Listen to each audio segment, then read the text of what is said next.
It's the most important day of your life. Your dress is perfect. Your flowers are perfect. Your family is waiting. In 4 hours, you are getting married. And then your phone rings. It's your boss.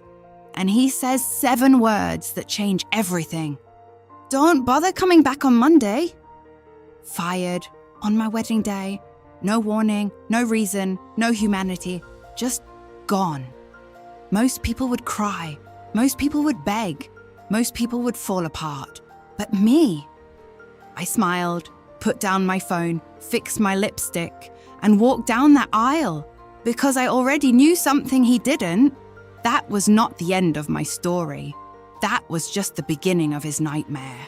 My name is Emma Clark, and this is how I bought my boss's company and fired in myself. Welcome to Narrative Vault, where every story has a price. Let me take you back 3 years. I was 29 years old, sharp, hardworking, completely dedicated. I worked at a mid-sized tech company called Pinnacle Solutions in Chicago. For 5 years, I gave that company everything. Late nights, weekends, holidays. I skipped vacations. I missed family dinners.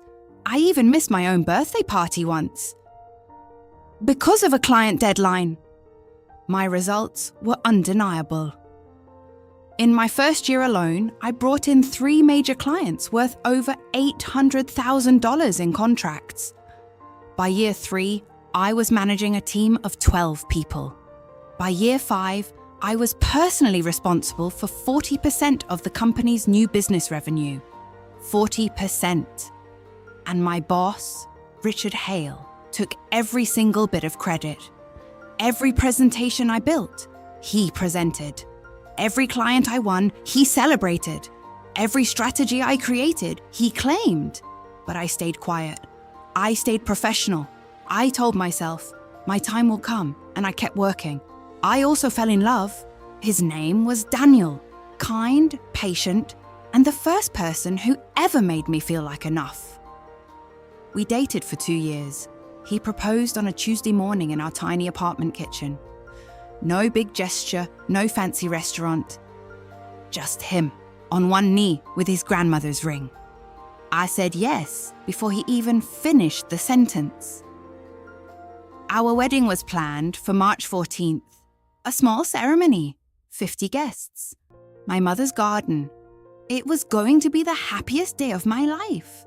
And Richard Hale decided to make sure it wasn't. 2 weeks before the wedding, I submitted a proposal, my biggest one yet. A partnership deal with a Fortune 500 company that could bring Pinnacle Solutions $3 million in annual revenue. I worked on it for 6 weeks straight. Nights, weekends, everything. Richard reviewed it, smiled, said it was brilliant. Emma, this could change everything for us. He presented it to the board without me in the room and told them it was his idea, his strategy, his research, his vision. I found out from a colleague who was in that meeting. I confronted Richard privately. He looked me dead in the eyes and said, Emma, you work for me. Your work is my work. That's how it works here. I was shaking, but I said nothing. I went home, told Daniel, cried for 1 hour, then dried my tears and made a decision. I started quietly documenting everything. Every email, every strategy document, every piece of evidence that proved the work was mine, and I started making calls. Quietly, carefully. I had built relationships with those clients personally. They trusted me, not Richard, not Pinnacle, me. So I started planting seeds, telling trusted contacts I might be open to new opportunities soon. And then, March 14th arrived. My wedding morning. I was in my dressing room, veil in my hair, butterflies in my stomach. My phone rang. Richard Hale. I almost didn't answer, but something told me to pick up. Emma, HR will be sending you an official notice today. We're eliminating your position. Budget cuts. Today is your last day. Clear your desk next week." I said nothing for 5 full seconds. Then I said, "Okay, Richard, thank you for letting me know." And I hung up. My maid of honor stared at me with her mouth open. I looked in the mirror, fixed one small strand of hair, and said, "Let's go get married." Because Richard Hale had just made the biggest mistake of his life, and he had absolutely no idea. On my honeymoon in Bali, while Daniel slept, I worked. Not because I was desperate, because I was ready. I had already been secretly building something for 4 months, a business plan, a client list, a strategy. I called it Apex Dynamic, a boutique consulting firm focused on exactly the type of clients I had spent 5 years building relationships with at Pinnacle. By the time I landed back in Chicago, I had 3 clients already committed. 3 clients, all of whom had been Pinnacle's accounts. Accounts that trusted Emma Clark, not Pinnacle Solutions. Within 6 months, Apex Dynamic had $400,000 in contracts. Within 1 year, $1.2 million. I hired a small, sharp team of 7 people. I paid them well. I gave them credit for their work. I made sure nobody at Apex ever felt invisible, because I knew what that felt like. Meanwhile, Pinnacle Solutions started struggling. Without those key clients, without my strategies, without the relationships I had built, the numbers started falling. Richard tried to replace me with 3 different people. None of them could fill the gap. The Fortune 500 deal he had stolen from me fell apart completely because the client had trusted me. And when I left, the relationship collapsed with me. $3 million, gone. Richard started making desperate moves, cutting staff, losing more clients, burning through cash reserves.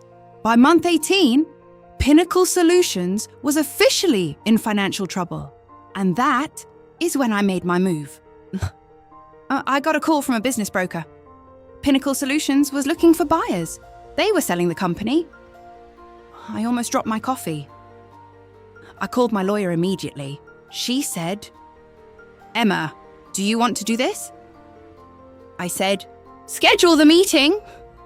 Here is what nobody knew. Apex Dynamic, my little company that Richard had laughed at when he heard rumors of it, had attracted a small group of investors by month 14. Smart people who believed in my vision. With their backing, I had the financial power to make an acquisition offer. The negotiations took 6 weeks. Richard was not told who the buyer was until the final meeting. That was my one condition. He had to be in the room when he found out. The day of the final signing, I walked into that boardroom in a black blazer, my lawyer beside me, and my lead investor behind me. Richard was sitting at the head of the table. He looked up, and his face, I will never forget his face. He went completely pale. His mouth opened, but no words came out. The broker said, "Richard, meet your buyer, Emma Clark, CEO of Apex Dynamic." Silence, complete silence.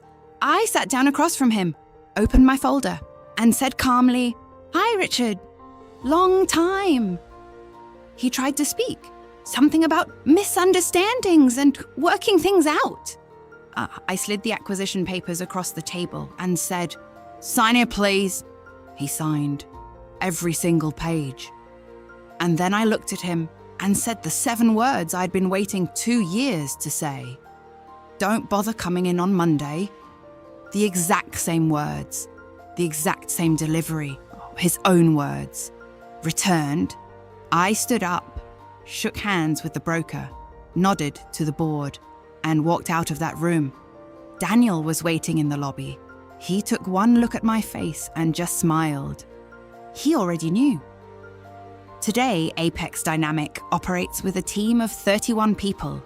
We crossed $2 million in revenue last year. And Pinnacle Solutions? It is now a division of my company. Richard Hale sends me a LinkedIn connection request every few months. I decline every single one. Not out of anger, just out of peace. Because some people teach you your greatest lessons by being your greatest villains. Richard taught me that no one can steal your value, only your position. And positions can always be reclaimed. If you felt that story in your chest, you are exactly who Narrative Vault was made for. Hit that subscribe button, turn on notifications, because the next story drops in 3 days. And I promise you, it is going to be even more satisfying than this one. This is Narrative Vault, where every story has a price. See you next time.